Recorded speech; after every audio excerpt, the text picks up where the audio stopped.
तो फिर डालिएगा परमाणु भार या परमाणु द्रव्यमान।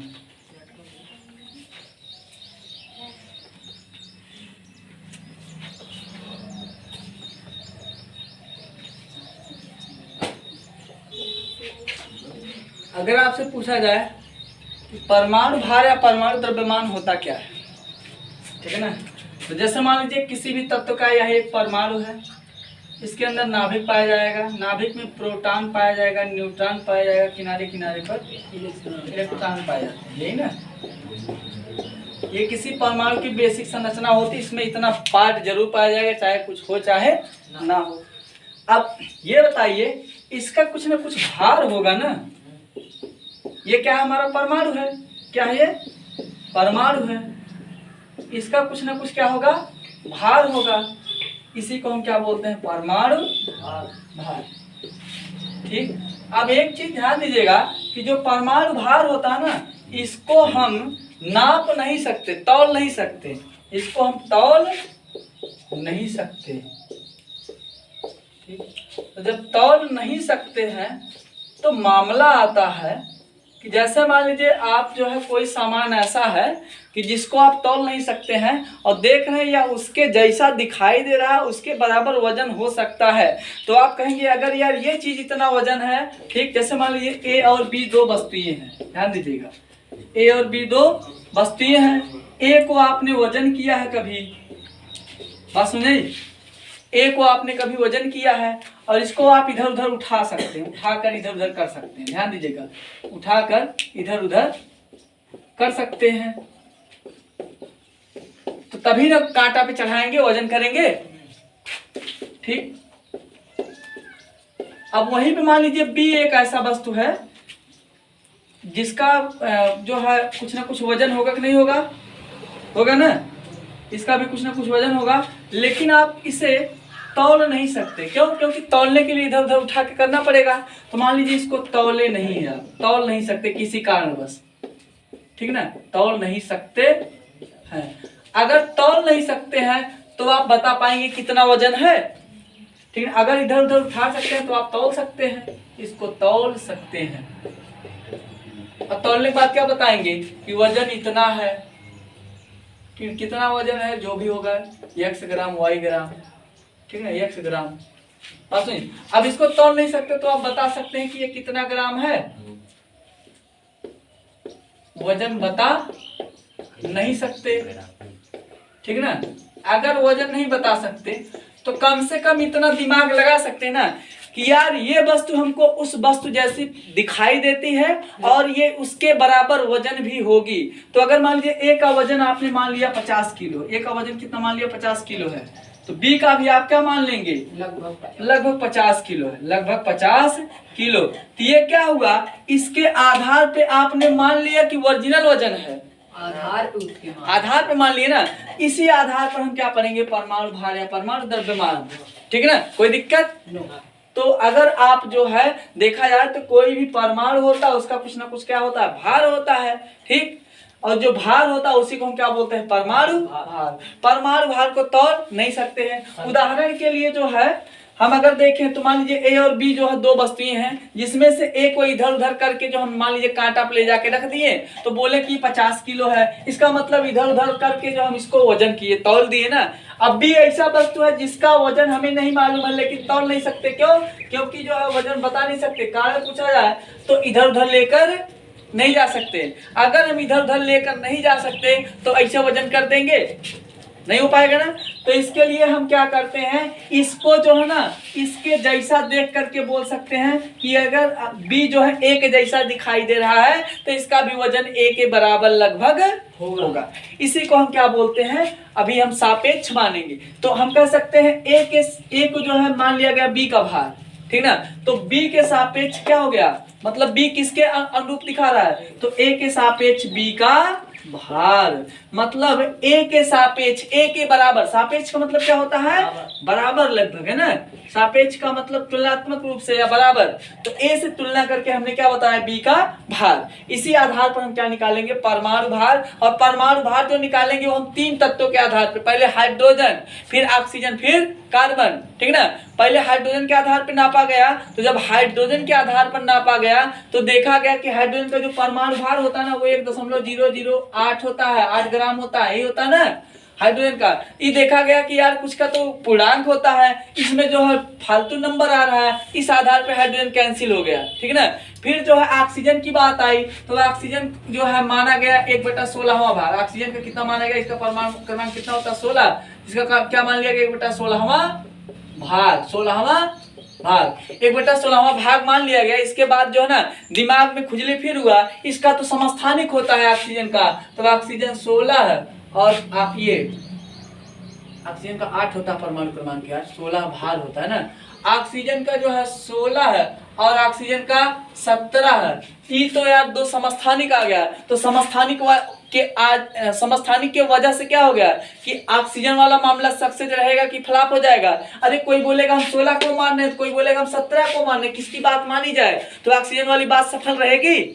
नहीं रहेगी। क्यों? क्योंकि कोई 16 को मान के लगाएगा सवाल, कोई 17 को मान के लगाएगा, दोनों का अंतर अलग आएगा। उत्तर जो है अंतर आएगा कि एक आएगा?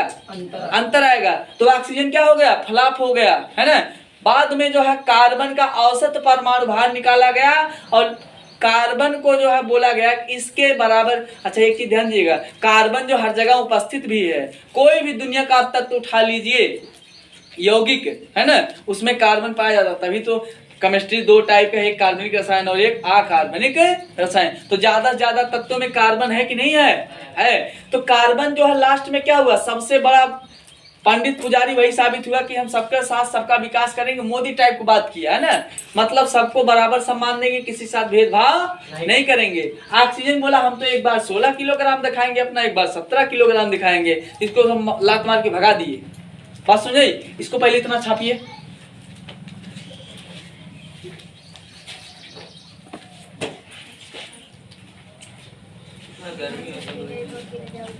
गर्मी गर्मी भैया देखा आओ तो पंखों का लगाया सर जी मेरे बैठे पे कहां सब चला गए?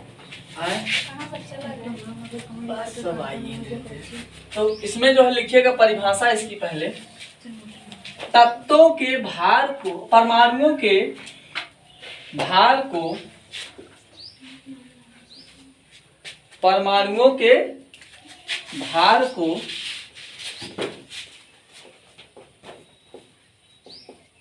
परमाणु भार कहते हैं।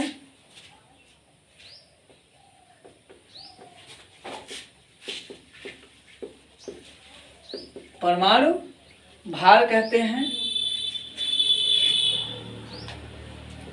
परमाणु बहुत ही छोटा भाग है। परमाणु बहुत ही छोटा भाग है।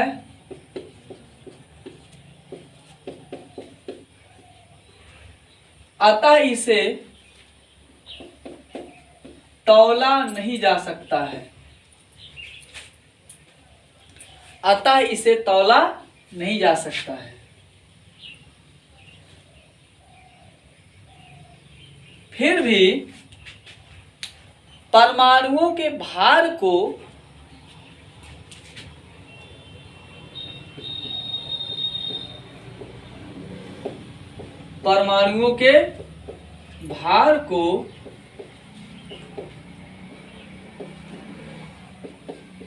निर्धारित करने के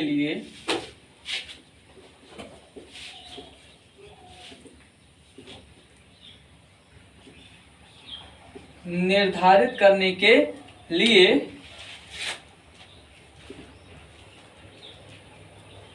अन्य तत्वों के सापेक्ष, अन्य तत्वों के परमाणुओं के सापेक्ष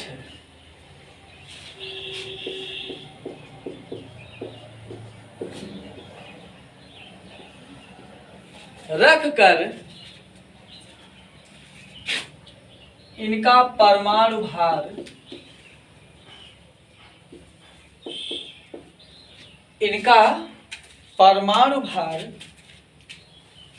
मान लिया गया।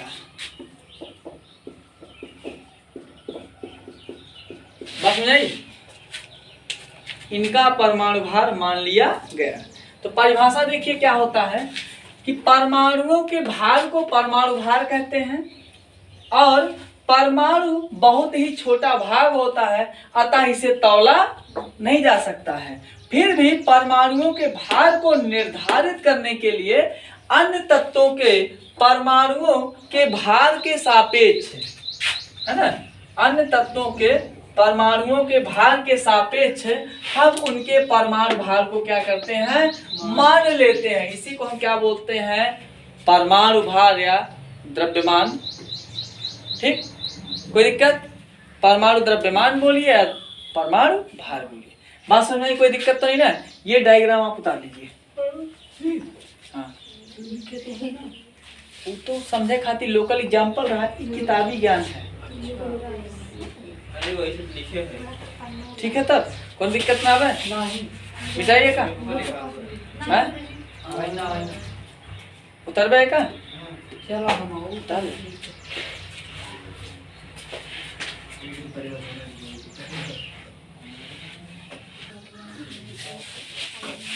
तो यहाँ पे सापेक्ष के आगे हम लोग लिख देंगे ब्रैकेट में HOC। HOC क्यों लिखेंगे?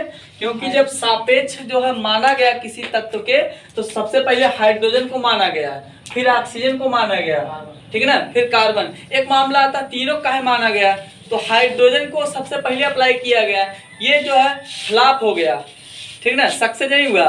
फिर ऑक्सीजन को माना गया, ऑक्सीजन धोखा दे गया, भाग गया, है ना।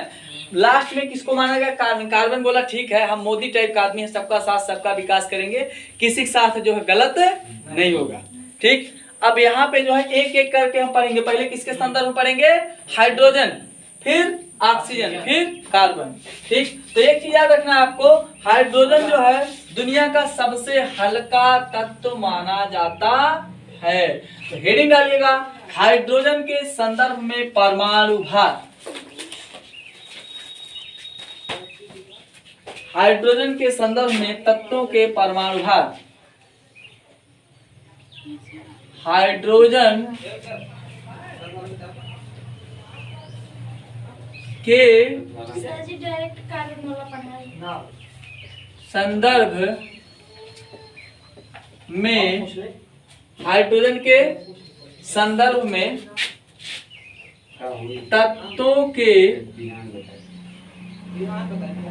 परमाणु भार, है ना।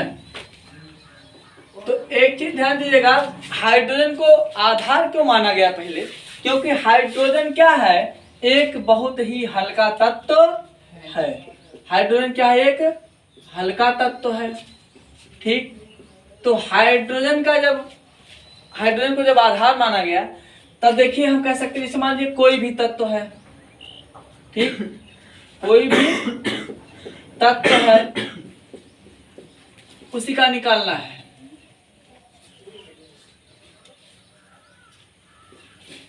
और इसी का हमको क्या निकालना है? परमाणु भार निकालना है, ठीक ना। तो पहले हम उस तत्व का हाइड्रोजन से तुलना करेंगे ना, जो जिस तत्व का निकालना है उसका हाइड्रोजन से तुलना करेंगे एक परमाणु से। इतना बड़ा हाइड्रोजन लेकिन है अपने पेट जैसा कि नहीं, 18 लीटर का हमारा पेट है, तो 18 किलो का हम हाइड्रोजन लेके आएंगे, किसी जान लेना पटक के उसके ऊपर, है ना। तो यहाँ पे हम क्या करेंगे, लिखेंगे जिस तत्व का निकालना तो क्या लिखेंगे? तत्व का परमाणु भार बराबर तत्व का परमाणु भार, है ना। तत्व का परमाणु भार बराबर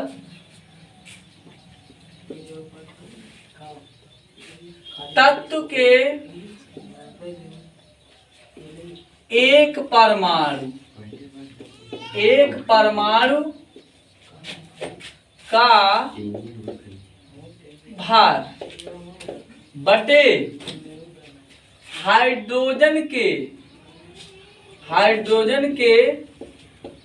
1/1।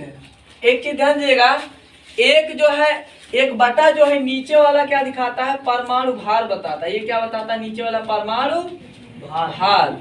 ठीक है ना, क्योंकि अभी हम लोग आगे पढ़ेंगे ना तो उसमें स्पष्ट हो जाएगा, क्योंकि हाइड्रोजन के साथ ही एक कंडीशन ये होती है 1H1 वाली, तो इसका परमाणु क्रमांक भी एक होता है, परमाणु भार भी होता है। ऑक्सीजन के संदर्भ में हाइड्रोजन वाले में 1/1 पढ़ रहे हैं ना, हाइड्रोजन वाले ऑक्सीजन वाले में 1/16। अब ऑक्सीजन का होता है कितना, 8, ऑक्सीजन 16। इसका मतलब हम जो परमाणु भार होता है तत्व का, उसका 1 कर रहे हैं कि डायरेक्टली चाहे जिसका कर रहे हैं, परमाणु भार का कर रहे हैं। ये क्या ऊपर वाला परमाणु भार है ना, तो हम परमाणु भार का कर रहे हैं कि परमाणु क्रमांक का, परमाणु भार का। तो 1/1, ठीक है ना, आपको लिखा हुआ मिलेगा हाइड्रोजन के एक परमाणु का भार का द्रव्यमान, है ना,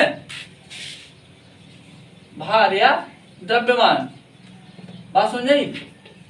तो यहाँ पे हम किसको आधार माने हैं, हाइड्रोजन। अब हाइड्रोजन के अब 1/1 से आप काट देंगे, 1/1 का मान क्या आएगा, 1 का आएगा ना। तो किताबों वगैरह में आपको लिखा हुआ मिलेगा क्या, डायरेक्ट लिख दिया जाता है, मतलब वहां पे पूरा डिटेल नहीं दिखाता। किताब में क्या दिखा देगा, हाइड्रोजन के एक परमाणु का द्रव्यमान, है ना, हाइड्रोजन के एक परमाणु का द्रव्यमान। एक परमाणु का द्रव्यमान वो काहे बोलते हैं, 1/1 काटेंगे तो कितना आएगा, 1 आएगा ना। जबकि ऑक्सीजन में बोलता है 1/16।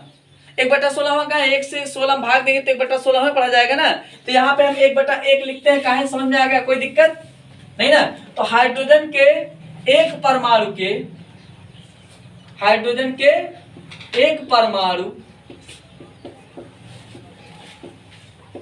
के 1/1वें भाग, 1/1वें भाग का द्रव्यमान या भार, द्रव्यमान या भार। ध्यान दीजिएगा। अभी ये तो हो गया हाइड्रोजन के संदर्भ में, लेकिन लास्ट में क्या देखा गया, रिजल्ट क्या आया, परिणाम क्या आया कि हाइड्रोजन को जब आधार माना गया ना, तो सभी तत्वों का जो परमाणु भार था वो पूर्णांक नहीं आ रहा था। सभी तत्वों के परमाणु भार पूर्णांक नहीं आ रहे थे, पूर्णांक नहीं आ रहे थे, है ना। बात समझाई, कोई दिक्कत। तो इस वजह से क्या हो जाएगा, ये सक्सेस जाएगा, फ्लॉप हो जाएगा, फ्लॉप हो जाएगा। तो ये सिस्टम क्या हो गया, फ्लॉप हो गया। क्यों, क्योंकि सबका पूर्णांक में नहीं आ रहा था, है ना। बात समझाई। तो यहाँ पे क्या हो गया, हाइड्रोजन साथ जो धोखा हो गया, हाइड्रोजन तुमसे नहीं होगा, तुम निकल लो यहाँ से।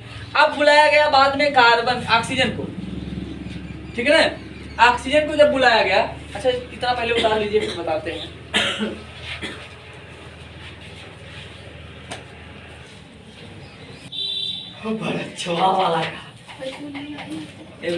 तो लिखिएगा हाइड्रोजन सबसे हल्का तत्व होने के कारण, हाइड्रोजन सबसे हल्का तत्व होने के कारण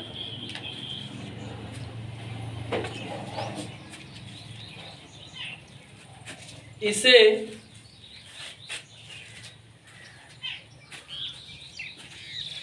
मानक मानते हुए, मानक या आधार आप कह सकते हैं, मानक मानते हुए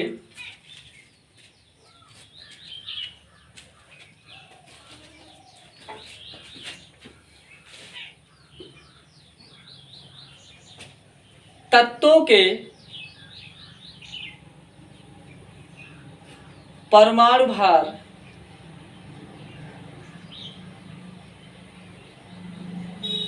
निकालने शुरू हो गए।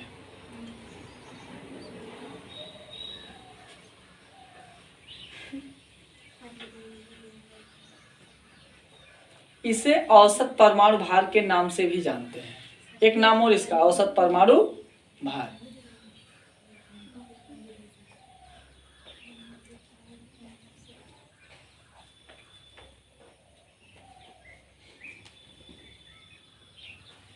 हो गया। हिंट डालिएगा हाइड्रोजन के संदर्भ में, हाइड्रोजन के संदर्भ में इसमें लिखिएगा किसी भी तत्व का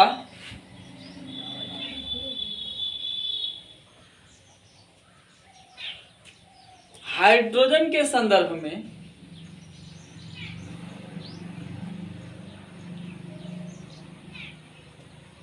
परमाणु भार वह संख्या होती है, किसी भी तत्व का हाइड्रोजन के संदर्भ में परमाणु भार वह संख्या होती है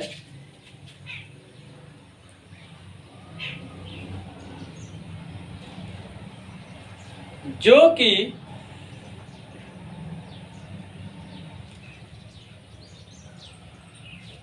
उस तत्व, ब्रैकेट में लिखिएगा जिसका ज्ञात करना है, जो कि उस तत्व, ब्रैकेट में जिसका ज्ञात करना है,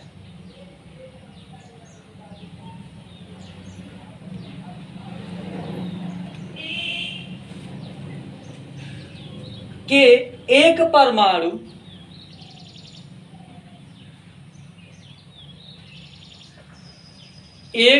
परमाणु का भार या द्रव्यमान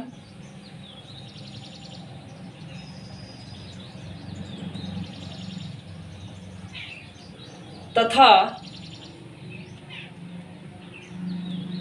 हाइड्रोजन के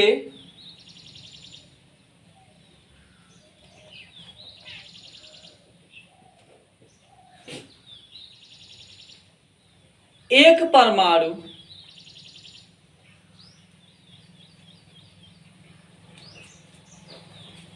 के द्रव्यमान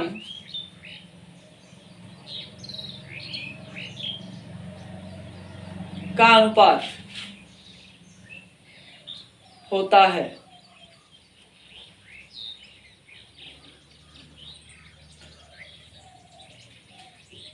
पैराग्राफ चेंज कर लिखिएगा। परिणाम स्वरूप यह पाया गया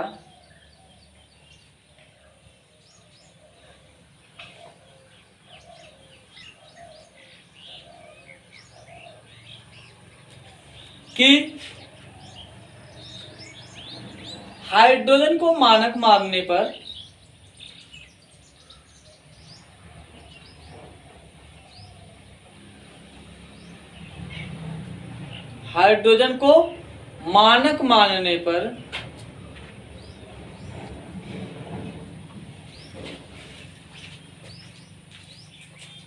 सभी तत्वों के परमाणु भार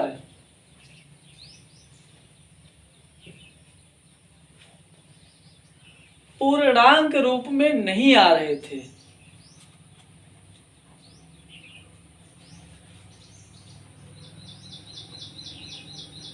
अतः औसत परमाणु भार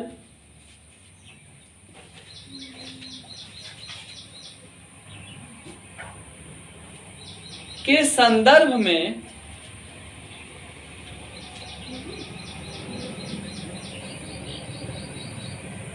हाइड्रोजन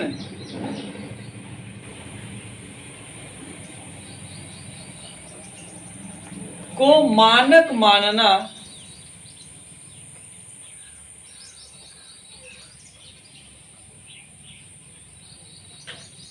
असफल हो गया। ठीक है ना। तो बचा ऑक्सीजन और कार्बन, ये अगले वीडियो। ठीक।